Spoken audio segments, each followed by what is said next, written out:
Bonjour à toutes et à tous, je suis ravie de vous retrouver aujourd'hui pour une nouvelle vidéo. Ce sera le début d'une série sur les huiles essentielles où je vais vous détailler les principales huiles essentielles que l'on peut utiliser pour son quotidien, que ce soit au niveau santé, bien-être, prévention. Alors si vous arrivez sur ma chaîne, je me présente, je suis Caroline Maille, je suis maître praticien en aromathérapie traditionnelle. Ma chaîne est plutôt généraliste, mais j'ai déjà partagé des contenus vraiment ciblés sur les huiles essentielles et je reçois de nombreuses questions au quotidien, donc je me suis dit qu'une petite série dédiée serait un plus. Aujourd'hui, pour débuter cette série, je voulais vous parler de l'huile essentielle de lavande vraie, qui est certainement la plus connue des huiles essentielles et une des plus polyvalentes. Alors il s'agit de Lavandula angustifolia, lavande vraie, lavande officinale, à ne pas confondre avec le lavandin qui est souvent utilisé parce qu'il est moins cher, ni à confondre avec la lavande aspic qui n'a pas du tout les mêmes propriétés. Alors la lavande, c'est un peu la fierté du sud de la France.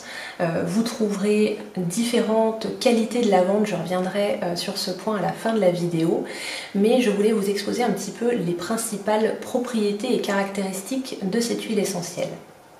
Le nom lavande vient du latin lavare, laver, puisque l'huile essentielle de lavande était utilisée chez les Romains et les Grecs pour désinfecter et parfumer les thermes, donc c'est de là que vient le nom.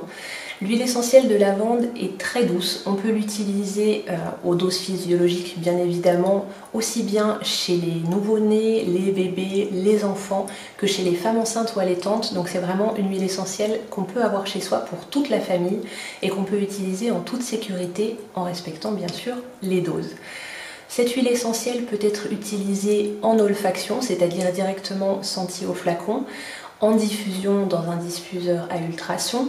Vous pouvez également l'appliquer directement sur la peau, elle peut être utilisée pure, contrairement à d'autres huiles essentielles qui doivent forcément être diluées. Elle peut également être prise par voie orale ou dans des sels de bain. C'est vraiment une huile essentielle très polyvalente qui est franchement l'huile essentielle de base à avoir dans sa pharmacie naturelle. Quelles sont les propriétés physiques de la lavande ? Alors, l'huile essentielle de lavande est à la fois antispasmodique, antalgique, anti-inflammatoire. Elle a également des propriétés cicatrisantes régénératrices, légèrement antibactérienne et anti-infectieuse, donc pour les petites égratignures, pour désinfecter et cicatriser la peau, c'est très utile. Également en cas de brûlure, pour soulager la douleur, son côté antalgique, mais également pour aider à régénérer les tissus. Vous avez également une légère action fluidifiante sanguine et hypotensive. Alors ça c'est assez léger, mais c'est à noter quand même. Ensuite, vous avez des propriétés au niveau émotionnel et c'est là que c'est vraiment un super atout. L'huile essentielle de lavande est apaisante, calmante. Vous pouvez l'utiliser également pour ses actions légèrement sédatives si vous avez des problèmes de sommeil, d'insomnie, de difficultés d'endormissement. Et au niveau donc des émotions, c'est une huile essentielle qui va calmer toutes les personnes qui sont plutôt hypersensibles, hyper émotives. Ça va permettre d'apaiser le corps et l'esprit pour retrouver une certaine sérénité. Avant de conclure, je voudrais vous parler de qualité, car pour moi, que ce soit personnellement ou dans mon travail, c'est vraiment un point crucial. Avant de choisir une marque d'huile essentielle, j'ai fait beaucoup de recherches, car on trouve des huiles déjà un peu partout, que ce soit en supermarché, sur internet, en magasin bio. On voit des prix très variables et je voulais vraiment pouvoir faire mon expérience et aussi des recherches vraiment plus poussées pour savoir d'où venaient ces écarts de prix et de qualité. Alors il faut savoir que l'huile essentielle de lavande, notamment celle qui est cultivée en France, 80% de cette lavande est une lavande clonale. Concrètement, qu'est-ce que ça veut dire ? Les personnes qui ont donc les champs de lavande vont sélectionner le plant avec le plus gros rendement, la meilleure résistance et vont faire des boutures pour obtenir de nouveaux plants. Alors l'avantage en effet c'est qu'on va avoir un rendement supérieur, des plants assez résistants, mais l'inconvénient c'est qu'on perd de nombreuses molécules aromatiques, thérapeutiques, et ça c'est vraiment dommage. Il existe quand même en France 20% de la lavande cultivée qui est une lavande dite de population, c'est-à-dire une lavande très variée obtenue à partir de graines. Les champs uniformes que vous voyez sur les cartes postales avec des lignes de lavande totalement identiques, ça ce sont des lavandes clonales. La lavande de population donc est beaucoup plus riche au niveau des molécules aromatiques et va donc être beaucoup plus efficace, que ce soit au niveau physique ou au niveau émotionnel, et c'est ce qu'on recherche, voilà, avec l'utilisation des huiles essentielles. Si vous vous intéressez au sujet, je vous conseille d'aller à Simiane-la-Rotonde. C'est là qu'est installée la ferme Young Living française, chez qui je prends mes huiles essentielles.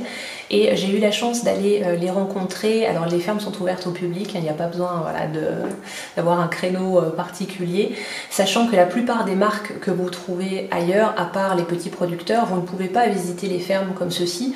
Beaucoup de marques d'ailleurs ne savent pas exactement d'où viennent telle ou telle plante, ils achètent en gros, voilà. Chez Young Living, tout est fait de A à Z par leurs soins, que ce soit la sélection des graines, la plantation, la culture, le ramassage, la distillation, la mise en bouteille, tout est fait de la graine au flacon. Donc vous avez voilà, une charte qualité qui est vraiment très stricte et j'ai pu aller le voir par moi-même.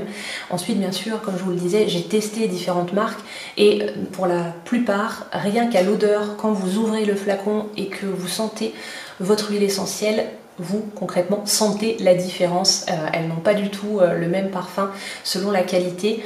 Donc vraiment, je vous invite à faire vous aussi vos petites recherches et si vous avez des questions plus détaillées, n'hésitez pas à me les mettre en commentaire.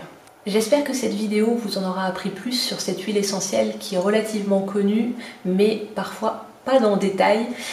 C'est vraiment pour moi la base de la pharmacie naturelle, donc si vous n'avez pas encore sauté le pas d'utiliser les huiles essentielles, c'est vraiment cette huile que je vous conseillerais en premier. Si vous avez des questions plus spécifiques, n'hésitez pas à me les mettre en commentaire ou à m'envoyer un message directement. Je suis toujours ravie d'échanger avec vous et de vous répondre.